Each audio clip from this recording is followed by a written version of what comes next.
Ao que está assentado sobre o trono e ao Cordeiro sejam tributadas ações de graças e honra e glória e poder por todos os séculos. Missão Evangélica Boas Novas. Programa Boas Novas. O que jamais passou pela mente de pessoa alguma em toda a história do gênero humano, salvação eterna, vida eterna de graça, sem participação humana nenhuma, é o que pregamos, porque é isso que significa o Evangelho da Graça do Senhor Jesus.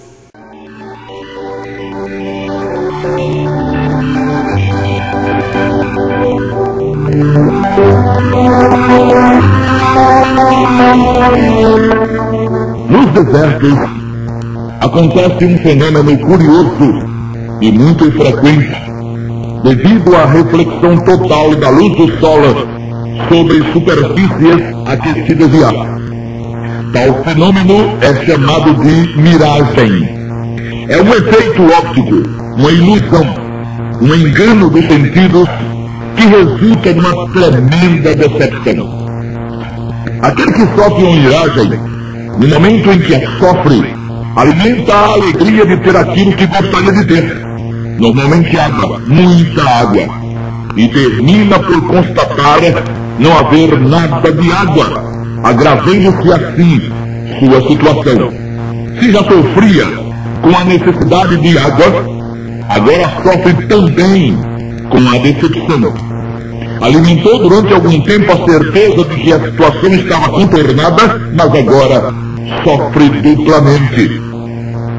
Disso tudo se conclui que a miragem é perigosa, ou pelo menos é frustrante, profundamente frustrante.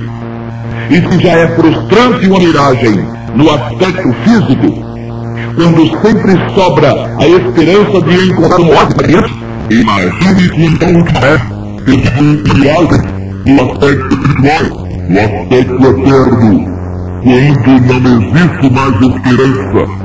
Isso para quem já se foi. Quantos já não viveram neste mundo e que por toda a vida miraram a miragem de uma religião que lhes parecia e lhes pareceu coisa de Deus, a imagem exata da vontade divina, para logo após a morte, para logo após a saída deste mundo, se depararem com uma realidade atroz. E quem é que conta? Quem é que conta quantos já não sofreram esse horror? O pior da miragem é que ela dá a ideia exata de uma coisa real.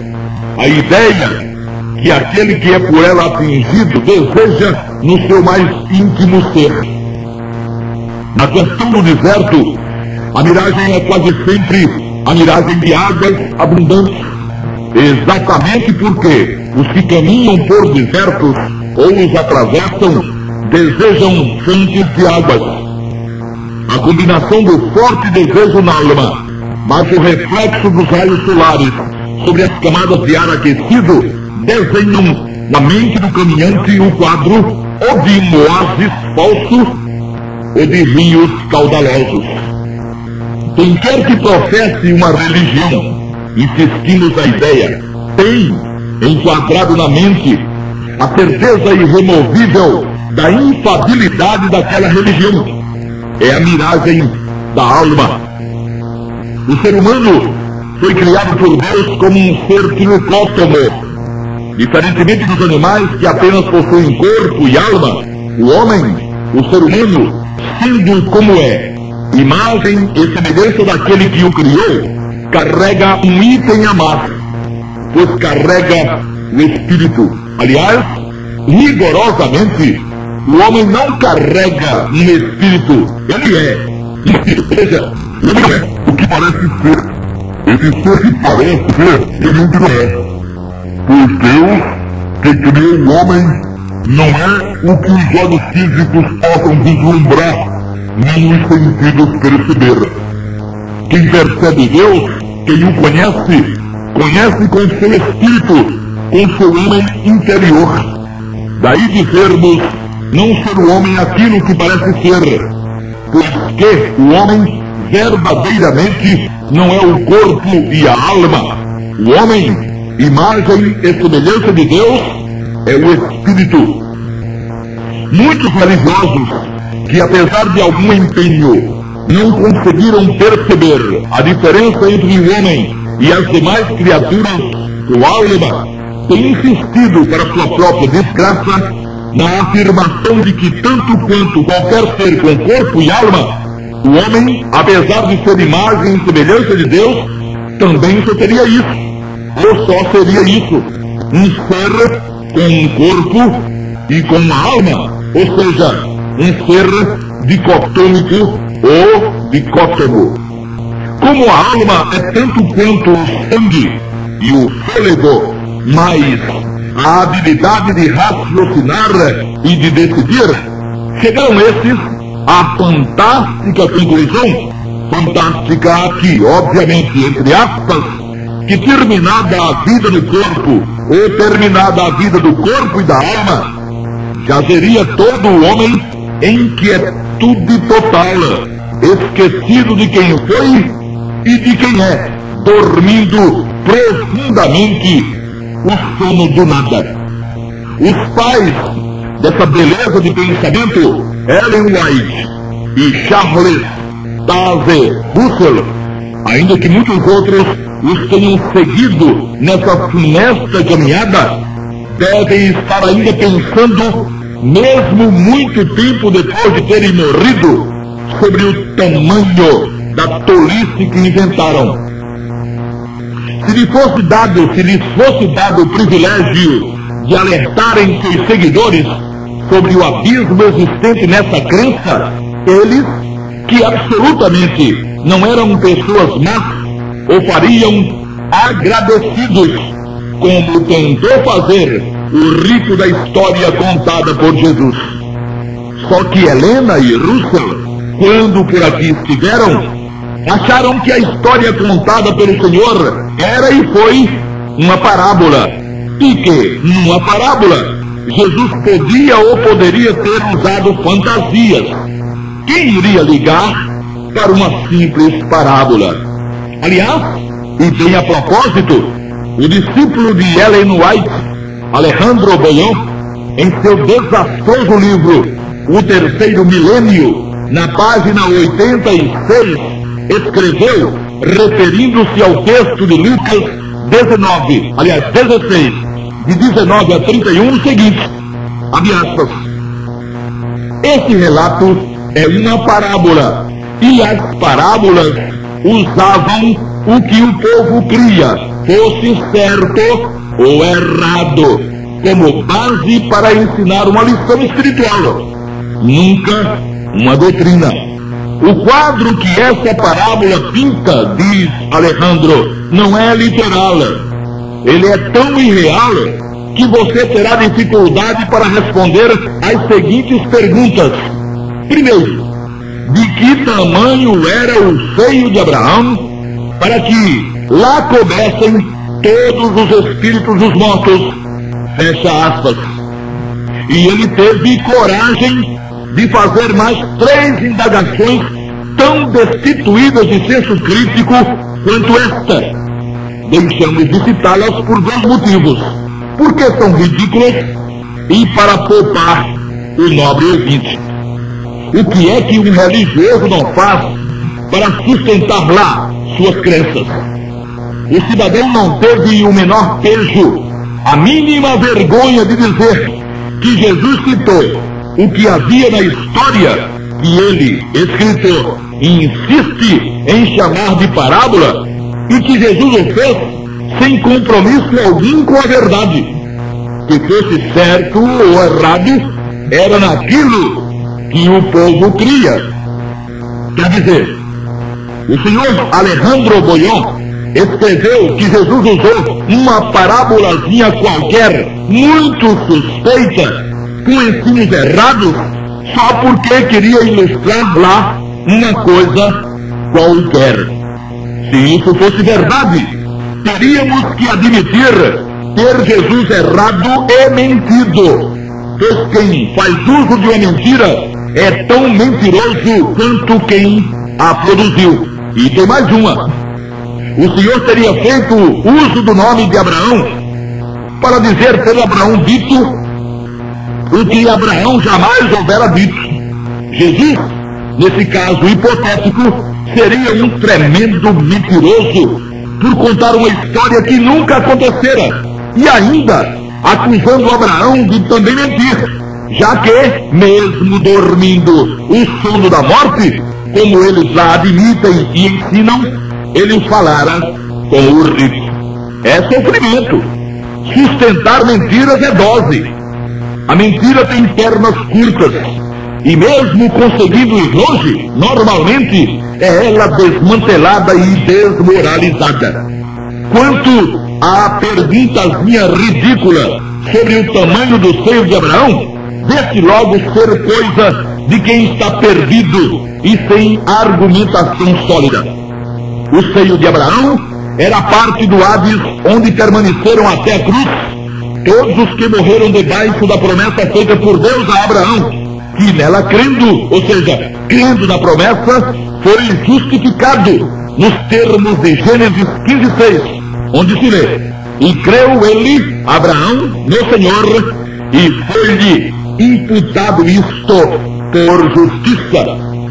A justiça que provém da fé foi imputada igualmente a quantos creram, confiaram na promessa de Deus, que nessas circunstâncias não podiam ir para a parte comum do Hades, mas que também não podiam subir ao paraíso. Nenhum deles podia subir ao paraíso, o jardim de delícias, portanto, ninguém ali podia aportar sem que o preço da redenção tivesse sido pago. Assim, Abraão e sua descendência, senhores da promessa do Messias de Israel, os que haviam crido, evidentemente, aguardavam na parte superior do Hades a morte do Redentor. Exatamente por isso, o Senhor disse ao malfeitor remido: em verdade te digo que hoje estarás comigo no paraíso. Lucas 23:43, conforme registra o texto grego. Havido de morrer antes do malfeitor, o que efetivamente aconteceu, o Senhor desceu ao Hades, pregou aos espíritos em prisão, 1 de Pedro 3:18-20, espíritos que, é claro, não estavam dormindo coisa nenhuma, senão não poderiam ter ouvido a mensagem do Senhor, e subindo ao paraíso, levou consigo a Abraão e a toda a sua descendência, de acordo com Efésios 4:8-10. A miragem de acreditar em sono depois da morte, em consciência, para quantos daqui já partiram, o espírito, evidentemente, já foi desfeita para os que lá já chegaram. Mas continua fazendo a desgraça de quem teima em acreditar em fantasias criadas por revelações de mentes doentias, puras miragens. O expediente criminoso de tornar escrituras literais em formas figurativas ou alegóricas, aplicado esse expediente por muitos na história de Lázaro, cobrará seu preço. Mas cedo ou mais tarde, cobrará seu preço. Quem prega e quem aceita esse expediente, prepare-se para pagar o preço correspondente, pois não haverá perdão. Quem fez isso já se foi. Está vendo o quanto lhe custou. As Escrituras Sagradas precisam ser consideradas como a única, infalível e legítima revelação do Senhor Deus aos homens. Insinuar seja qualquer tipo de invencionice, mesmo a mais requintada e aparentemente santa, de procedência divina, é crer em miragem. E crer em miragem é crer em nada. Por uma força que se coloque na tal fé, ela terminará dando em nada, da mesma forma que aconteceria com a multiplicação de 0 por 1 trilhão. 1 trilhão de zeros será sempre igual a zero. Miragem será sempre miragem. Não existe a menor possibilidade de virar realidade de uma hora para outra. Se existe uma coisa pesada nesta vida, é viver crendo em miragens, bonitinhas, arrumadinhas, enfeitadinhas, aceitas por muita gente, mas miragens. Não que tenhamos nada a ver com as miragens de seja lá quem for. É que sobre nós pesa a responsabilidade de alertar, de insistir sobre o perigo que correm as pessoas quando correm atrás das miragens religiosas, imaginando estarem servindo ao Senhor Deus e tendo sua aprovação. Não estamos querendo nada de ninguém e nem precisamos de nada de ninguém. Agradecemos, isso sim, a audiência honrosa que nos é confiada, mas não poderíamos calar enquanto sabemos estarem partindo pessoas dia e noite rumo à eternidade, tendo tido o tempo todo os olhos postos em miragens. Miragens que, tão logo transpostos os umbrais da vida no corpo, se desvanecerão e se desvanecem, mostrando a realidade dura e absurdamente realista de uma existência em trevas e longe da paz de Deus. Sabemos parecer isso conversa da carochinha ou história de Trancoso, termos que eram usados há algum tempo atrás, quando da citação de situações inverossímeis ou difíceis de serem tidas como verdadeiras. Isso também não nos importa. O que não admitimos é que alguém que nos ouça passe para a eternidade sem ter ouvido, e ouvido de forma veemente, impetuosa e enérgica, a verdade sobre assuntos dessa magnitude, dessa importância. Se existe quem leve a sério tais colocações ou não está em nosso poder decidir. Mas está em nosso poder decidir expor apenas e tão somente a verdade da bendita e soberana palavra de Deus. Por conta disso, não mantemos vínculo de qualquer espécie com qualquer tipo de organização, para não sermos obrigados a repetir o que filósofo, teólogo ou religioso nenhum tenha inventado de inventar em qualquer canto da terra e em qualquer tempo, passado ou presente. Daremos conta ao Senhor no tema das afirmações que temos feito. Disso temos total consciência. Mas também, todos quantos fizeram, fazem ou vierem a fazer uso das Sagradas Escrituras, darão conta do que disseram, do que dizem, ou venham a dizer, quer também tenham consciência disso ou não. Por conta disso, temos certeza absoluta de que, se alguém passar para o lado de lá da existência, agarrado a algum tipo de miragem, não terá sido por culpa nossa. A miragem óptica é um engano dos sentidos. Os olhos do viajante informam ao seu cérebro existirem mananciais a alguma distância. Os olhos não têm a intenção de estabelecerem um engano. Eles de fato estão enxergando um manancial. Só que as águas avistadas não são realmente águas. São um reflexo da luz solar sobre as camadas de ar quente que sobem da areia. Mas os olhos não raciocinam. Eles só fazem ver. E o que eles veem é água. O cérebro, tendo recebido a informação da existência de água, prepara o corpo para a bênção da água, até que se dá a conscientização de que era apenas uma miragem. O testemunho de quem já passou por semelhante espírito e episódio é o testemunho de uma frustração tremenda, o testemunho da decepção total, capaz de corroer a alma e de deixá-la em frangalhos. O Senhor Jesus, primeiro e único, nunca foi e nunca será uma miragem na vida de quem de fato o tenha invocado como Salvador único e pessoal. Mas o nome de Jesus, apenas o nome de Jesus citado. Como citado é por muitos, dentro da religiosidade ocidental, transformar-se-á numa inominável miragem, e já se transformou para milhões que já se foram ou que andam por aí nas religiões. Jesus, o Verbo eterno feito homem, o homem perfeito, é o oásis de Deus para a criatura humana sedenta da água da vida. A simples menção, todavia, de seu nome, sem comprometimento, às vezes apenas para arrecadar dinheiro, para usufruir benefícios pessoais e para exercer influência sobre os demais, se mostrará uma miragem, pois de miragem não passa. Os tipos de Jesus que são oferecidos e apresentados pelo cristianismo são demonstrações fantasmagóricas, ilusórias, irreais, longe, tremendamente distanciadas da realidade do Salvador. São miragens, não oásis, são maldição, não bênção.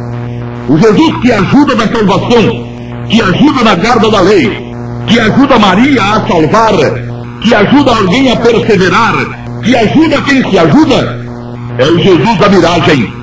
Não é real, portanto, não salva. Quem professa qualquer um desses tipos de Jesus, pensa estar professando o Jesus verdadeiro. Mas também, quem vê uma miragem, pensa estar vendo a realidade. A miragem do deserto logo se desfaz, pois depende da distância. A miragem da religiosidade, infelizmente, só se desfaz, desfeita a vida do corpo, e aí já não haverá conserto. Uma das maiores dificuldades das miragens é que elas se apresentam belas, deslumbrantes, fantásticas. Não dá para crer que não sejam reais, mas não são. As miragens doutrinárias ou religiosas funcionam da mesma forma. Todas elas parecem o suprassumo da verdade. Parecem inquestionáveis. Aquilo teria que ser de Deus, teria que ter vindo do céu, e não veio. Não é de Deus. Deus me falou. O anjo do Senhor me disse. O Espírito do Senhor me revelou. Miragens, detestáveis e miseráveis miragens. Miragens que têm levado de roldão quem as imagina ter, e quantos se colocam debaixo de sua influência. Miragens que têm promovido a desgraça eterna de muita gente. Graças a Deus pela verdade absoluta de sua absoluta palavra. Graças ao Pai das luzes, que não permitiu que ficássemos à mercê de qualquer tipo de miragem, de qualquer mente, com qualquer tipo de intenção, boa ou má. Graças a Deus inefável, ou graças à graça inefável do Altíssimo, dispomos para nosso governo e direção de toda a revelação de que careceríamos. Nada nos falta. A Bíblia, e só a Bíblia, norteará nossa estrutura doutrinária. Só nela cremos, exercendo o direito e o privilégio de conferir os diversos contextos para não afirmarmos o que não estiver de fato afirmado. Ninguém chegará à glória de Deus seguindo ou observando miragens, por mais belas que elas se lhes apresentem. A diretriz de Deus ele a deu a quem quer que quis levar a sério sua palavra bendita, ou a quem quer que queira fazê-lo. Para onde olha você, espiritualmente, prezado ouvinte? Tem você os olhos postos no Senhor Jesus mesmo, no poder do seu sangue, ou anda mirando miragens fugazes que o decepcionarão sem erro? Para onde anda olhando você? Para as suas possibilidades diante de Deus, socorrido pela miragem do Jesus ajudador? Para a miragem do purgatório, das velas, das rezas, das orações, da intercessão de Maria e de todos os santos? Para a miragem das reencarnações? Para a miragem da perseverança? Tem você mirado para você mesmo? Tem você achado que com um banho de religiosidade acabará dando tudo certo? Qual sua miragem preferida? Seja qual for, não passará de miragem. Prepare-se para a decepção. Não que isso resolva nada, mas pelo menos você já chegará lá prevenido. Pelo menos esse benefício você levará, já que a maioria tem chegado lá do outro lado em completa ignorância. Que contraste em relação aos que invocaram o nome do Senhor Jesus e o constituíram como Salvador pessoal e único. Como não miraram miragem alguma de forma definitiva e última, ainda que muitos tenham levado parte da vida enganados por alguma delas, e como resolveram olhar para o autor e consumador da fé que salva, cá estão eles do lado da vida, do lado da glória, do lado da paz, do lado da verdade. Confrontados com a realidade do amanhã, da eternidade, da qual ninguém conseguirá escapar, pois todo ser humano tem o elemento da eternidade em si mesmo, em seu ser mais íntimo, no espírito, olharam para Jesus. Mas não foi um olhar desconfiado, um olhar descrente, um olhar incrédulo, nada disso. Foi um olhar firme, decidido, convicto. Olhamos para Jesus, nós servidos, quando olhamos para Ele com o propósito de invocá-lo, como quem olha para a joia mais preciosa que pudesse conceber.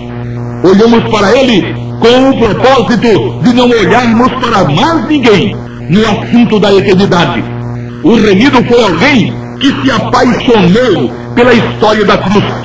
O remido foi alguém ou é alguém que depois da cruz, depois da obra perfeita da cruz, depois da bênção da mensagem da cruz, resolveu esquecer tudo e todos e voltar-se unicamente para o Senhor. O remido consciente, a bem da verdade, está cego para tudo que não seja Jesus e sua obra perfeita. Ele, o remido, simplesmente não pode estar errado. Por mais que os religiosos tentem provar o contrário, tentam em vão. A obra da cruz, a eficácia do sangue de Jesus, não dá margem para quem aprendeu o que ela significa a qualquer tipo de dúvida. Não existe nada de poderia ter sido ou de quem sabe se foi. Ela é real, é de fato um rico e definitivo oásis, um jardim em pleno deserto em que este mundo se transformou. Transforme o deserto deste mundo no oásis perpétuo e eterno para a sua vida, invocando o precioso nome do Senhor Jesus. Amém.